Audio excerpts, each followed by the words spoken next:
तस्मै श्री गुरुवे नमः। गुरुर्ब्रह्मा गुरुर्विष्णु गुरुर्देवो महेश्वर गुरुर्साक्षात् सीतायापदये नमः। बोलिए सद्गुरुदेव भगवान की।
कृष्ण कन्हैया लाल की सभी बड़े भाव के साथ दोनों हाथ जोड़ करके नेत्रों को बंद करके ठाकुर जी का सभी ध्यान करें। ओम स्वस्ति श्री गणेशाय नमः। श्री वेद पुरुषाय नमः। श्री पुराण पुरुषाय नमः। गुरुर्ब्रह्मा गुरुर्विष्णु गुरुर्देवो महेश्वरः गुरु साक्षात् परब्रह्म तस्मै श्री गुरुवे नमः।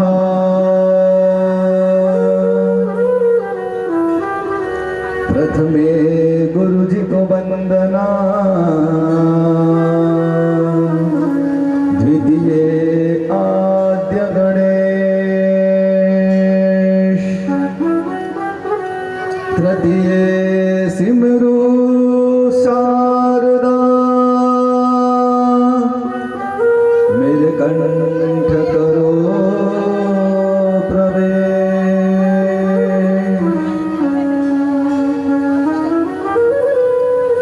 वक्रतुंड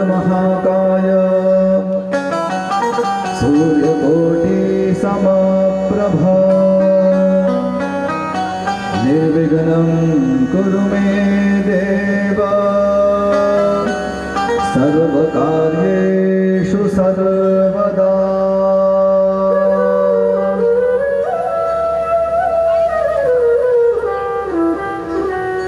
सर्वमङ्गलमाङ्गल्ये शिवे सर्वार्थसाधिके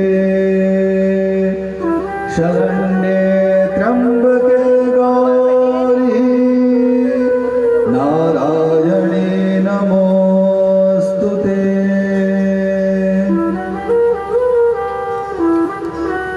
कृष्णाय वासुदेवाय हरये परमात्मने प्रणतक्लेशनाशाय श्रीगोविन्दाय नमो नमः। श्रीगौरीशङ्कराभ्यां नमः। उमामहेश्वराभ्यां नमः। मातापितृचरणकमलेभ्यो नमः। इष्टदेवताभ्यो नमः।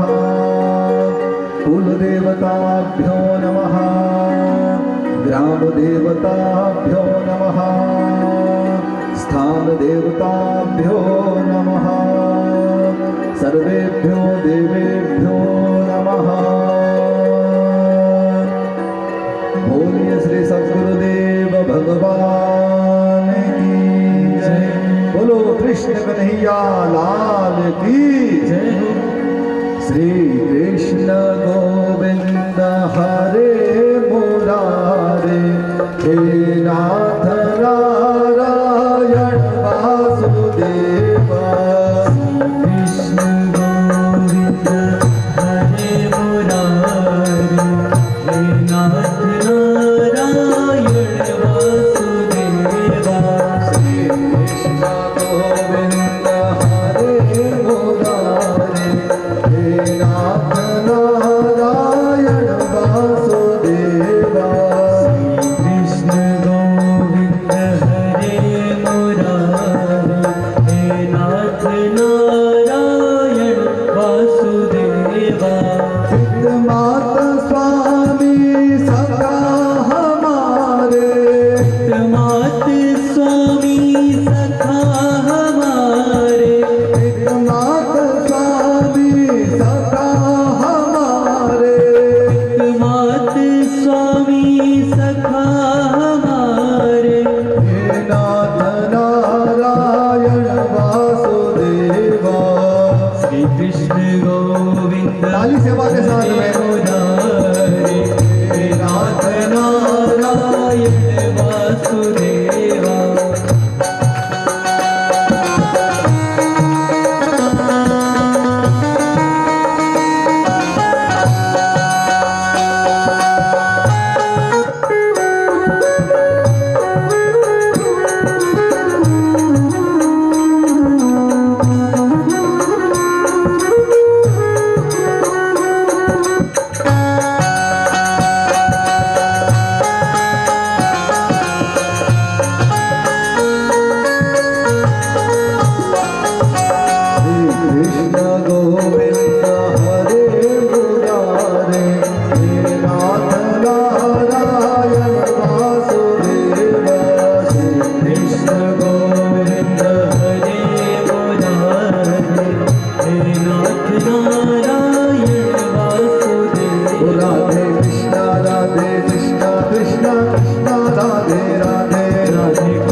कृष्ण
वासुदेवाय।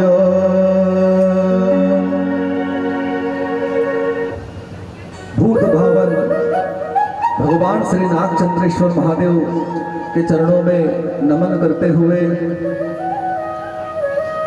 संकट मोचन हनुमान जी महाराज का आशीर्वाद ग्रहण करते हुए ज्ञात अज्ञात यहाँ पर सभी आत्माओं को स्थान देते हुए कि जो जाने में और अनजाने में हमारे बाबा नागचंद्रेश्वर के दरबार में जो भी बैठ करके कथा सुन रहे हैं एवं यहाँ पर विराजमान सभी भक्तों का हार्दिक स्वागत एवं अभिनंदन करते हुए सभी श्रोताओं का हार्दिक स्वागत अभिनंदन करते हुए आज हम षष्ठम दिवस की कथा में प्रवेश करें।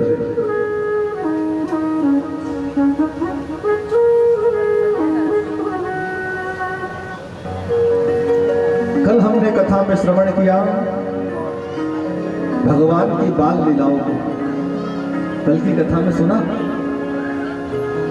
ये जो भगवान की कथाएं हैं, भगवान की लीला है, इनको सुन सुन करके ही प्राणी भव सागर से पार हो जाता है। देखो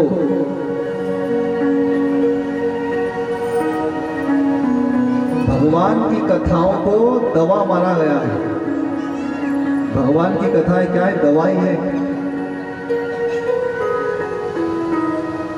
जैसे हमको जब बुखार आता है तो हम क्या खाते हैं? डिस्प्रिन गोली खाते हैं ना, उस गोली को खाना पड़ता है।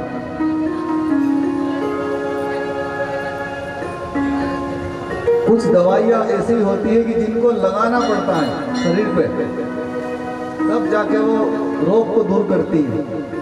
मलहम आदि आयोडेक्स वगैरह हम लगाते हैं ना, तब जाके वो दर्द को दूर करती है। कुछ दवाइयां पीनी पड़ती है, कब सायब वगैरह, और कुछ दवाइयां को सूंघनी पड़ती है, तब जाके रोग इन्हेलर। कुछ दवाइयां खाना पड़ती है, कुछ दवाइयां पीना पड़ती है, कुछ दवाइयां सूंघना पड़ती है, कुछ दवाइयां लगाना पड़ती है। लेकिन भगवान की कथा ऐसी दवा है कि न तो इसको खाना है, न पीना है, न सूंघना है, बस कानों से सुनो।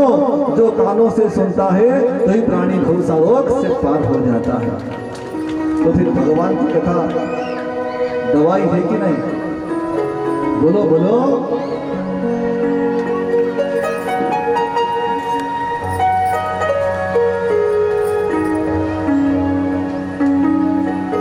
ऐसी पावन कथा जो हमारा भवरोग दूर कर दे।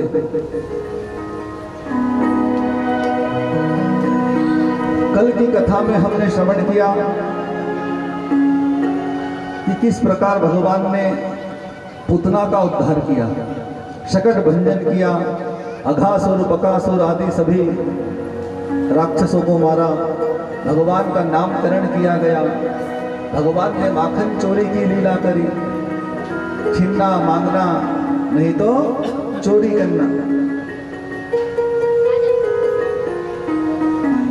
फिर भगवान को वृंदावन बसाया गया, जहां पर ठाकुर जी ने यमलार्जुन का उद्धार किया, जहां पर भगवान ने चिरहरण किया गोपियों का, कालिया नाग पर कृपा करी और भगवान ने गोवर्धन लीला को पूरी की। कल हमने गोवर्धन भगवान की कथा तक कथा को विराम लिया था। आज वहीं से बात शुरू की जाए। बोलिए श्रीमद् भागवत महापुराण की जय।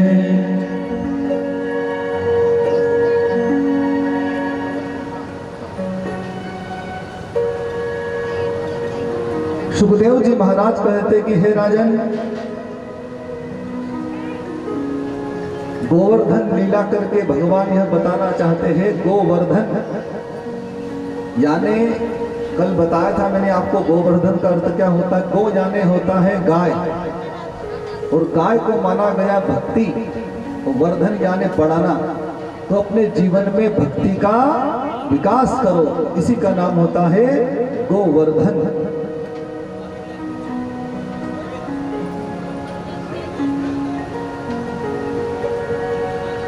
तो गोवर्धन लीला का हमने कल श्रवण किया। सुखदेव जी महाराज कहते कि हे राजन, अब आज जो कथा आती है, भगवान ने जो लीला की है, उस लीला का नाम है भागवत में रास लीला। बहुत ही ध्यान लगा करके सुनना। अब रास लीला का पहले हम अर्थ समझ लें कि हम जिस भगवान की कथा को सुनने जा रहे हैं उस लीला का अर्थ क्या है। देखो, रास लीला खाली नाचने गाने का नाम रास लीला नहीं कि नाच लो कूद लो। भगवान ने वहां गोपियों के साथ में खाली नृत्य किया था। रास यानी होता है भगवान का एक नाम है रसो वै सह। और इस जीव का बस उस परमात्मा से मिलन हो जाए, ब्रह्म और जीव का जो मिलन है उसी का नाम होता है रास लीला। ब्रह्म और जीव का मिलन हो जाए, दोनों का रस दोनों में मिल जाए, इसी का नाम है रास लीला। लेकिन रास लीला कहाँ होती है? हमेशा वृंदावन। कहने का तात्पर्य यह है कि अगर हमको भी भगवान के साथ में मिलन करना है, भगवान को अगर पाना है, रास करना है भगवान के साथ में, तो हमको भी पहले वृंदावन चलना पड़ेगा। वृंदावन चलना यानी बस करके वृंदावन नहीं जाना। अभी मैंने बताया था वृंदावन का अर्थ है यानी भक्ति के क्षेत्र में प्रवेश करना। वृंदा जाने भक्ति, वन जाने होता है क्षेत्र। तो जब प्राणी भक्ति के क्षेत्र में प्रवेश कर जाता है तब भगवान उसको रास लीला में बुला लेते, उस प्राणी का भगवान से मिलन हो जाता है। तो आइए बड़े भाव से आज की हम कथा को श्रवण करें। बोलो सुखदेव जी महाराज की जय। 5 अध्याय की कथा है रास पंचाध्यायी, जिसे भागवत का प्राण माना गया है। जिस प्रकार 5 प्राण होते हैं ना हमारे शरीर में, प्राण अपान व्यान समान उदान, उसी प्रकार पूरी भागवत का प्राण इस रास लीला को माना गया है। तो पूरे बड़े मनोयोग से सभी धुर से मन को हटा करके भगवान की कथा में मन को लगा करके हम इस 5 अध्याय को 10वें स्कंद में हम प्रवेश कर चुके हैं। ध्यान लगा करके श्रवण करें। सुखदेव जी महाराज कहते हैं कि भगवान पिता रात्रि शरदोत्फुल्ल मल्लिका वीक्षयन्तुं मनश्चक्रे योगमायामुपाश्रितः।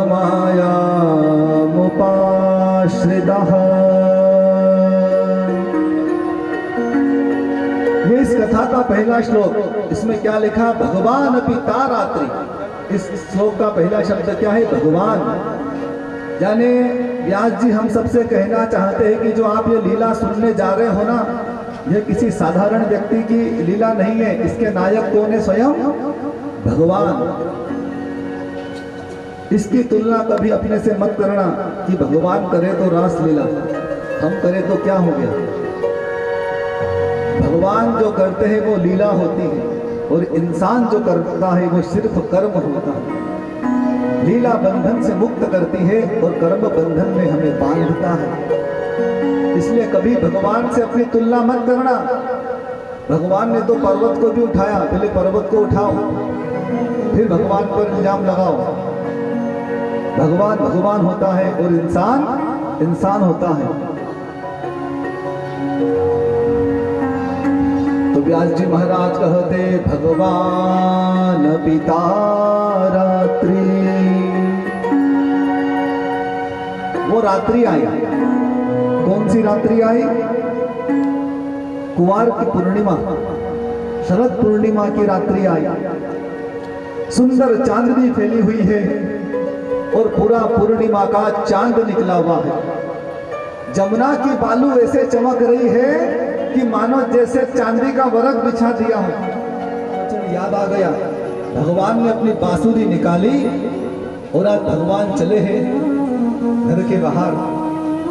ठाकुर जी घर से बाहर निकले कि आज मैंने गोपियों को वचन दिया। भगवान ने अपनी बांसुरी निकाली और घर के बाहर निकलते भगवान ने बांसुरी के माध्यम से आवाहन करना शुरू किया। योग मायामुपाश्रितः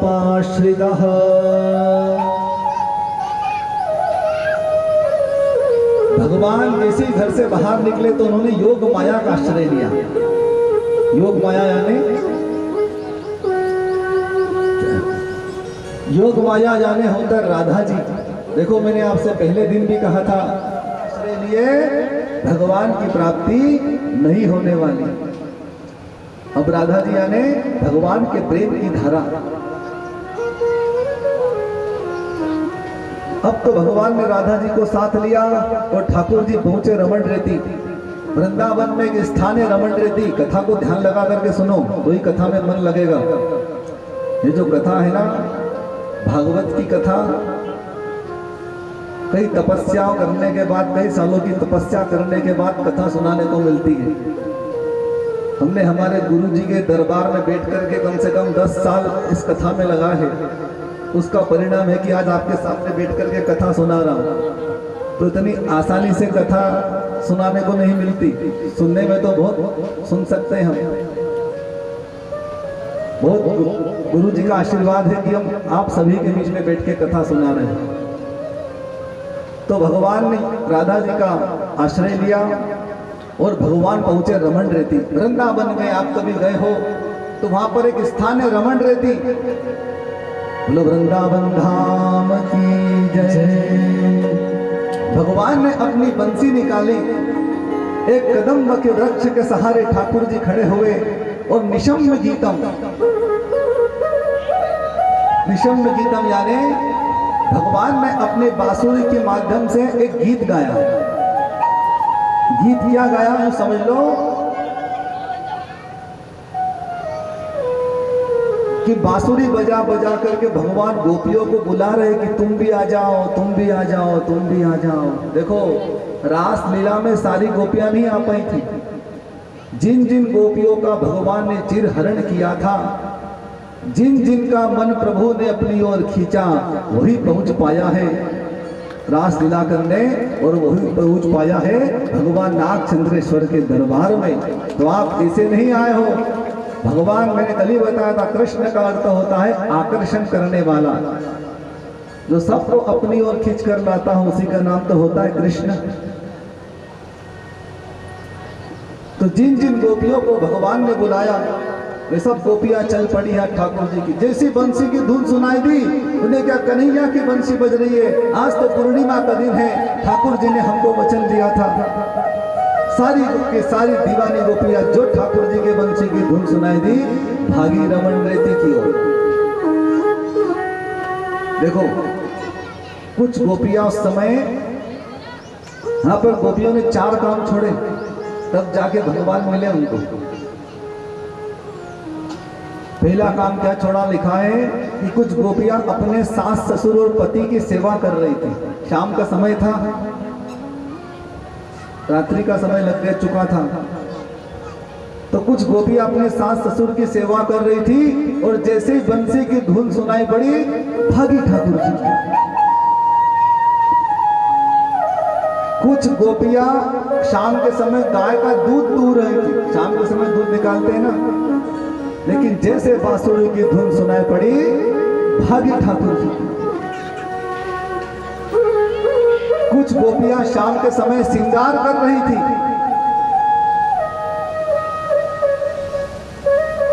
शाम के समय टिकी लिपस्टिक लगाते हो नहीं तो थोड़ा श्रृंगार करते हो। तो कुछ गोपियां शाम के समय श्रृंगार कर रही थी। भागवत में तो वर्णन है कि जैसी बंसी की धुन सुनी गोपियों ने तो काजल जो है अपने होठों पे लगा ली और लिपस्टिक आंखों पे लगा ली और भागी ठाकुर जी की ओर। सूद बूद सब भूल गई गोपियां। संध्या का समय था। कुछ गोपियां संध्या के समय दिया बत्ती आरती पूजा कर रही थी। हम करते हैं ना शाम के समय। देखो गोपियों ने, और जैसे ही संध्या का समय हुआ,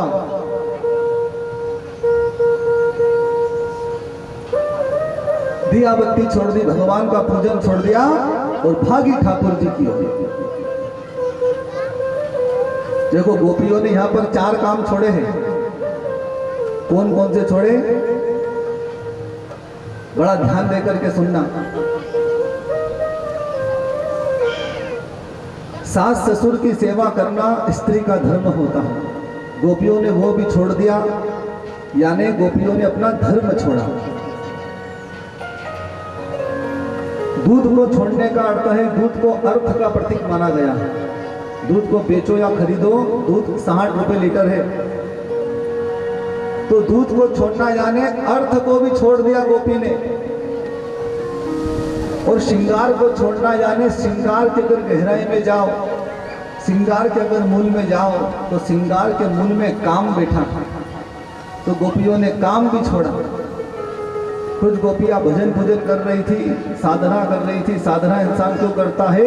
मोक्ष की प्राप्ति के लिए।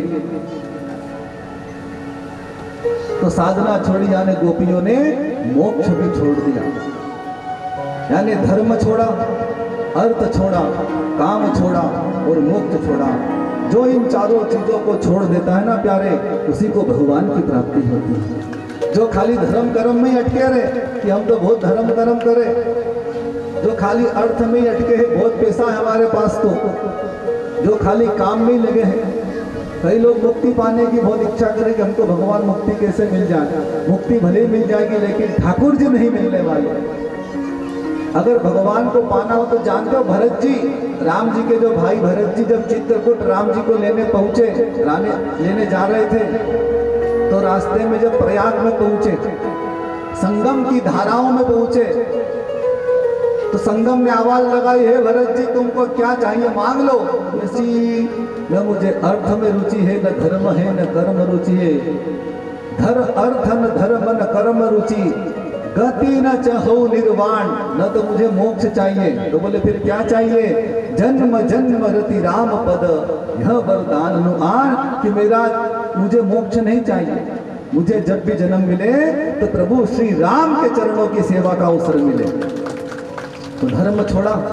लगी शाम संग प्रीत दुनिया क्या जाने, मेरी लगी शाम संग प्रीत दुनिया क्या जाने।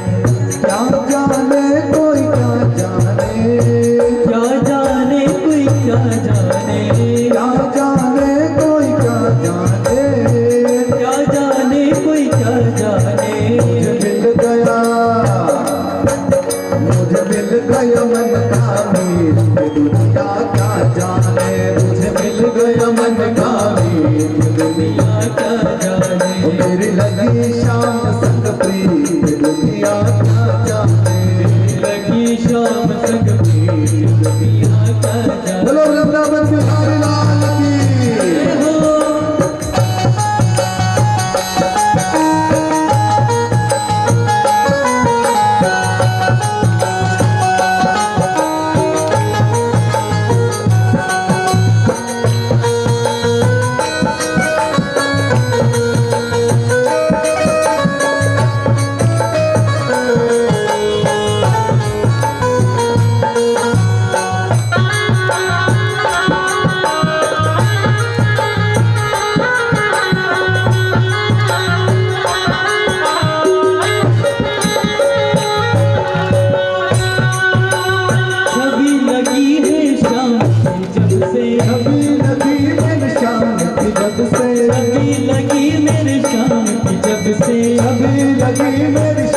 की सुंदर सूरतिया, मोहन की सुंदर सूरतिया, मोहन की सुंदर सूरतिया, मोहन की सुंदर सूरतिया, मन में बस गई मोहन मूर्तिया, मन में बस गई मोहन मूर्तिया।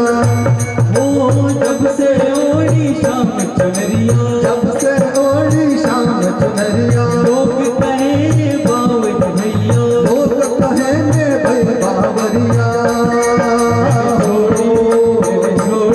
मेरे छोड़ी जग की रीत, दुनिया क्या जाने मेरे लगी शाम संगती, दुनिया क्या जाने लगी शाम जगती दुनिया क्या जाने, वो मेरे लगी शाम संगती, दुनिया क्या जाने मेरे लगी शाम संगती, दुनिया क्या जाने। गोपियाँ कहती है कि जब शाम से प्रीत लग जाए तो दुनिया क्या जाने, कोई नहीं जान पाता है।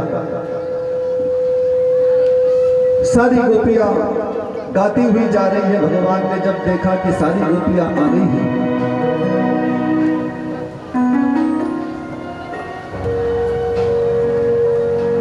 ठाकुर जी ने जब देखा कि सारी के सारी गोपियाँ आ गई हैं, तो भगवान उनका स्वागत करने के लिए खड़े हो गए। स्वागतम ते महाभागः प्रियम किम करवाणि वः ब्रजस्यानामयं कच्ची ब्रूतागमन कारणम। कि हे भाग्यशाली गोपियों, ये कन्हैया तुम्हारा स्वागत करता है, तुम्हारा वेलकम करता है। भगवान ने आज गोपियों का स्वागत किया और क्या कहा, महाभागा, कि हे महाभाग्यशाली गोपियों, तुम्हारा स्वागत है। अच्छा बताओ भाग्यशाली कौन है? हम भाग्यशाली किसको मानते हैं? हम क्या मानते हैं कि जिसके पास 4-5 प्लाट हो, बड़ा लंबा घर हो, दुकान हो, फैक्ट्री हो, बड़ी बड़ी कार हो, सरकारी नौकरी हो।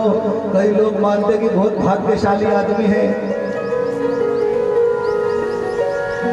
यानी जो लोग भगवान को छोड़ करके संसार की ओर जा रहे हैं, हम क्या मानते हैं कि बहुत भाग्यशाली है।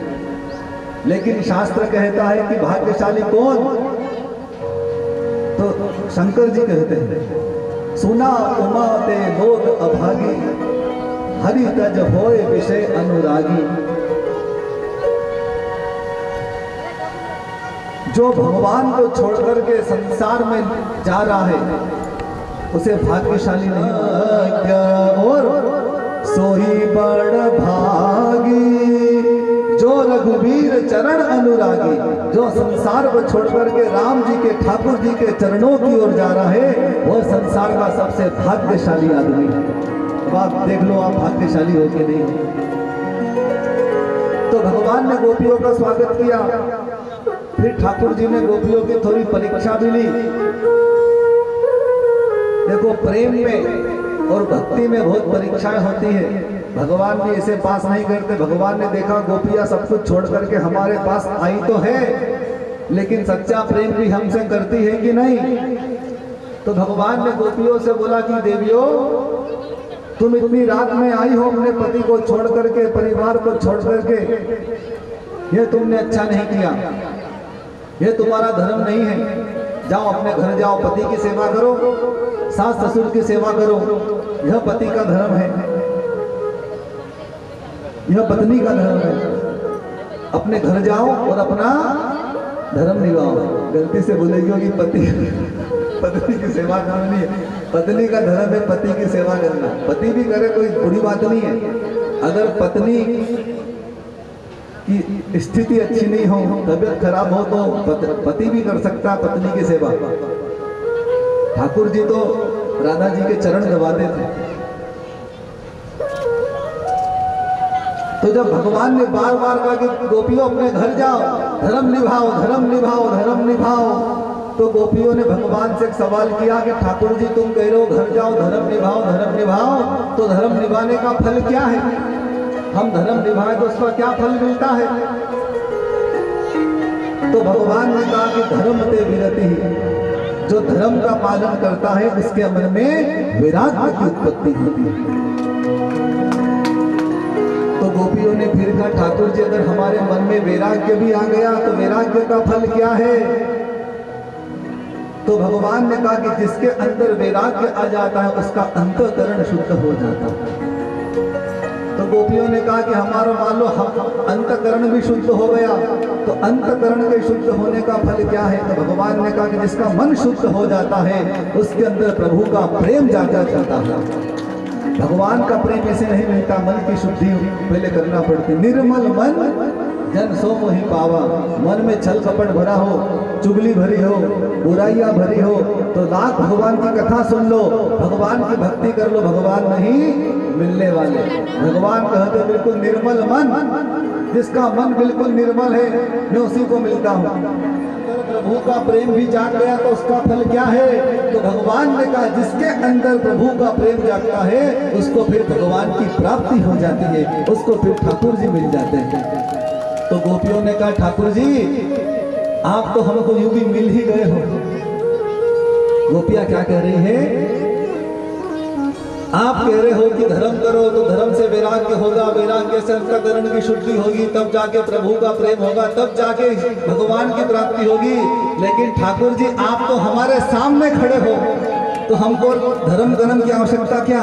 धर्म कर्म तो वो करे जिसको भी भगवान की प्राप्ति नहीं हुई।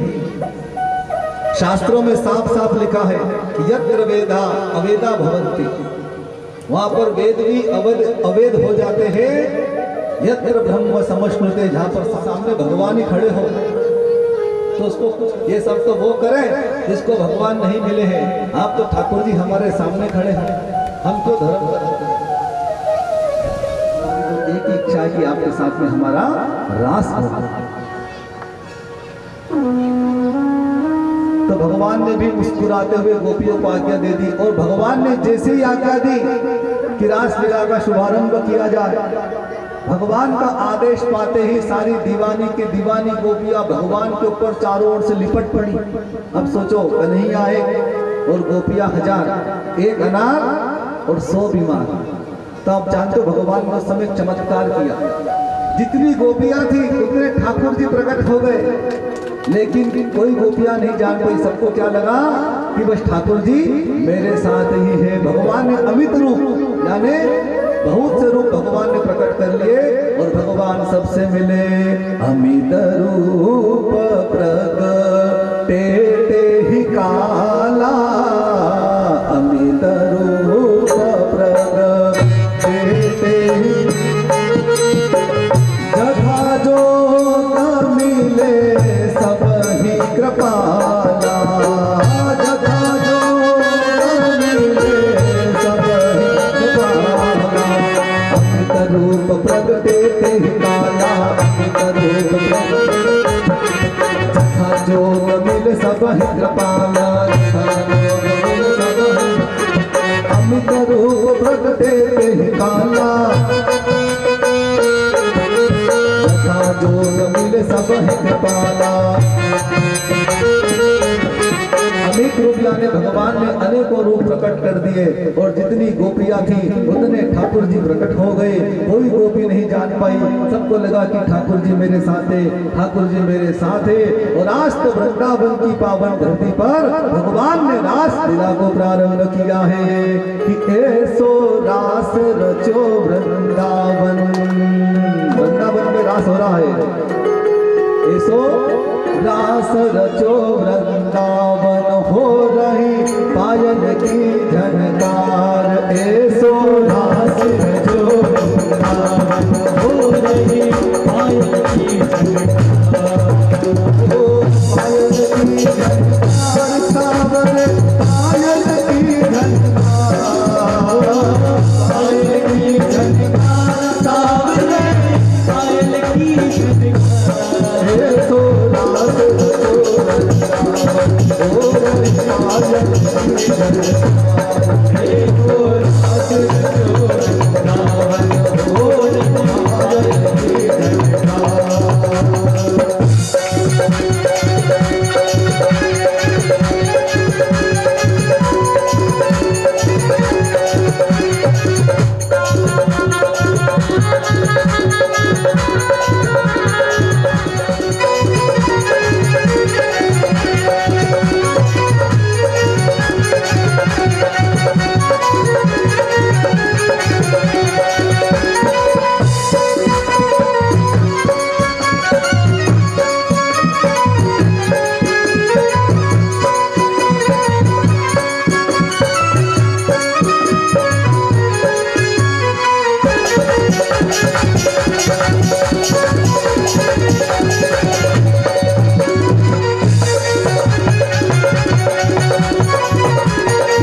रास रचो रे रास रचो रे रास रचो रे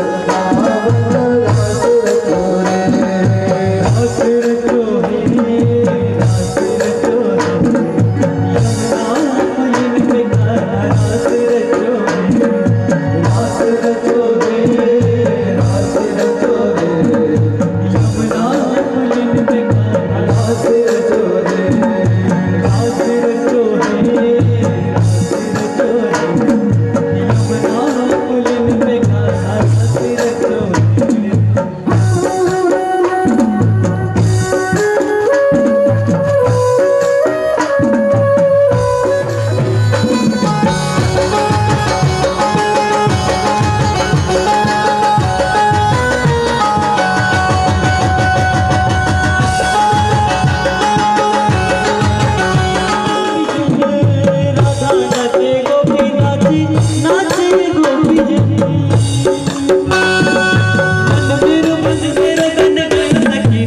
पवन वृंदावन रास रचो है रास रचो रे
हरि धारण की जय।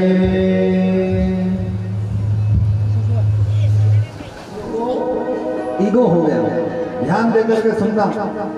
से ठाकुर जी गायब हो गए। भगवान कहते हैं कि अगर तूने किया अभिमान तो वहां से खिसक जाते हैं फिर भगवान।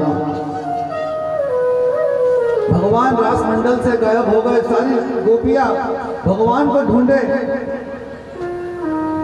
कि ठाकुर जी वापस आ जाओ, ठाकुर जी वापस आ जाओ, लेकिन ठाकुर जी जो गायब हुए कि आने का नाम ही नहीं ले। सारी के सारी गोपियां भगवान को ढूंढती फिर रही है। गली गली छान मारा, कुंज गली में ढूंढा, रमण रेती में ढूंढा, वृंदावन की गली गली छान मारी, लेकिन ठाकुर जी नहीं मिला। लेकिन जब गोपियों ने सोचा कि क्यों न हम ठाकुर जी को वहीं पर ढूंढे जहां से हमारे ठाकुर जी गायब हो गए थे। आप भी न बनाएगा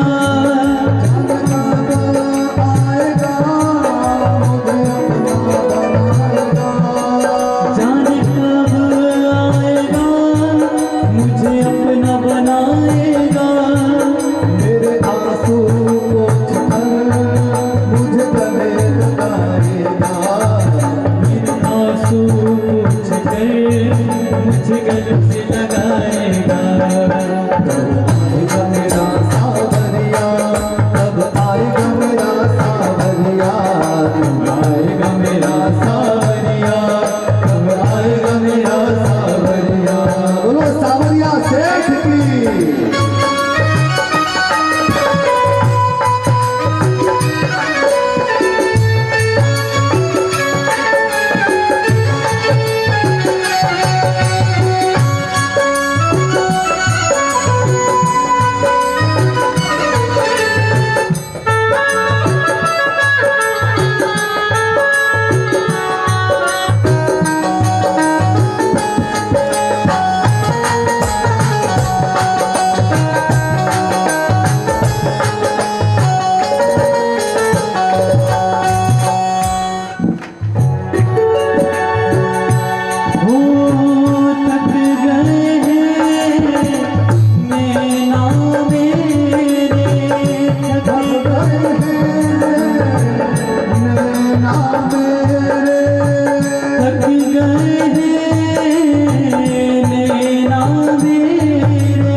भोले बाबा ने बोला कि हमको भी रात पार्वती से बोले मैं भी चलूंगा उस रात में, उस रात में। राधा शक श्याम नाचे मैं भी नाचूंगा उस रात में, उस रात में।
है कि जब जब होई धर्म की हानि, बाड़े असुर अधम अभिमानी, तब तब धरी प्रभु विविध शरीरा, तब तब प्रभु विभिन्न शरीर को धारण करते हैं। सोचो, जो भगवान निर्गुण से सगुण क्यों बनते हैं? जब जब इस धरती पर धर्म की हानि होती है, अधर्म जब बढ़ जाता है, अत्याचार जब बढ़ जाता है, तब ठाकुर जी इस धरती पर अवतार लेते हैं। तो भगवान के अवतार का ये कारण है।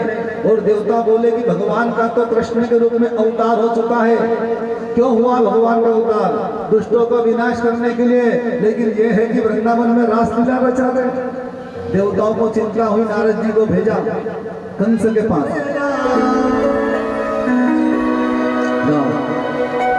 दिल दीवाना हो गया, अक्रूर जी का दिल दीवाना हो गया। जैसे अक्रूर जी ने ठाकुर जी को देखा कि गौवे बांध रहा है, अक्रूर जी उनको देखते निहारते निहारते बेहोश हो गए। और बेहोश होकर के जैसे ही गिरने लगे, इतने में कन्हैया आया और काका कह करके पुकारा। और अक्रूर जी जो गिर रहे थे उनको आकर के भगवान ने आज थाम लिया। बोलो भक्त वत्सल भगवान की जय। भगवान का और अक्रूर का मिलन हुआ। अक्रूर जी नंद बाबा के पास में आए, चिट्ठी दी।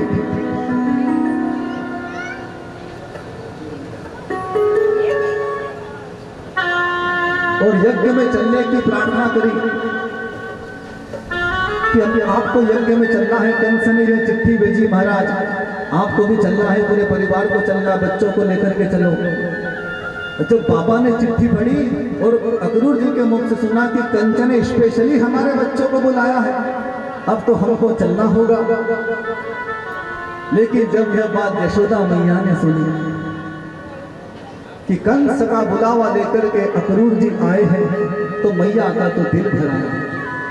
मैया भागती भागती बाबा के पास आई, बाबा कि मैंने कुछ सुना है कि अक्रूर बलराम और कृष्ण को लेने आए हैं। तो हाँ देवी, वहां पर यज्ञ है, चलना तो पड़ेगा। हम लोग सुबह जा भी रहे।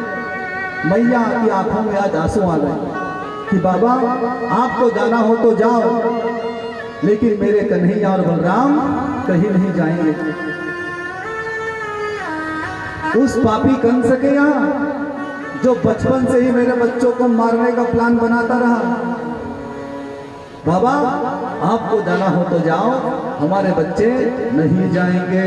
बलराम कलेजे का टुकड़ा, बलराम कलेजे का टुकड़ा और घनश्याम नयन का तारा है, यह कहीं नहीं भी जाएंगे, बस मैंने यही विचारा।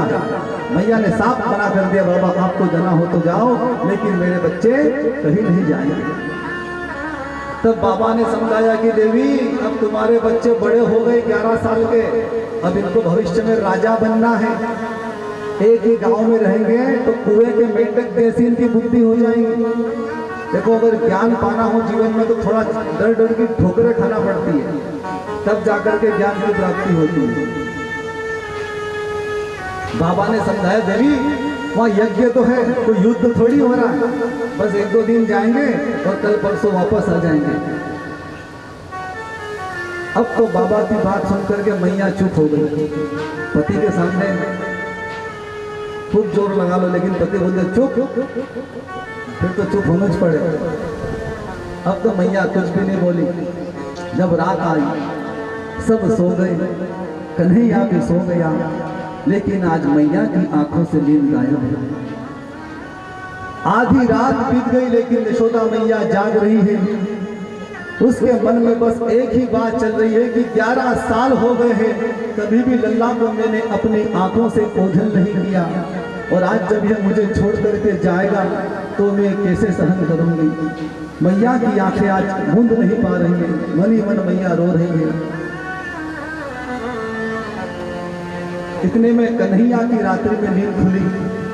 क्या देखा कि मैया बैठी है और रो रही है। भगवान समझ गए कि आज मेरी माँ बहुत दुखी है, लेकिन मुझे कल जाना तो होगा।